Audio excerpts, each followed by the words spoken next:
اور ناظرین، کوئٹہ اور چمن سمیت بلوچستان کے کئی اضلاع میں شدید برف باری جاری، جس کے باعث مختلف مقامات پر قومی شاہراہ کو ٹریفک کے لیے بند کر دیا گیا۔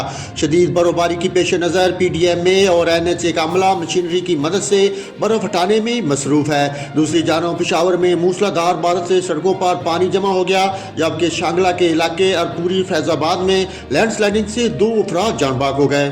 اس کے علاوہ ملتان، رحیم جارکھاں اور لودھنا سمیت جنوبی پنجاب میں بارش کی وجہ سے درجنوں فیڈر ٹریپ ہونے سے بجلی کی فراہمی معطل ہو گئی۔ کراچی مسلسل دوسرے روز گرد و غبار کے طوفان کی لپیٹ میں ہے اور شہر میں تیز گرد آلود ہوائیں چلنے سے معمولات کی زندگی متاثر ہے۔ شہر قید میں آج بھی تیز ہواؤں اور گرد آلود فضا کے باعث نظام درہم برہم ہو کر رہ گیا۔ فضائی آلودگی کے باعث شہریوں کو معمولات زندگی متاثر، جبکہ عوام کو سانس لینے میں تکلیف کا سامنا۔ گزشتہ روز شہر میں طوفانی ہواؤں کے جھکڑ کے باعث مختلف حادثات میں 5 افراد جان بحق ہو گئے۔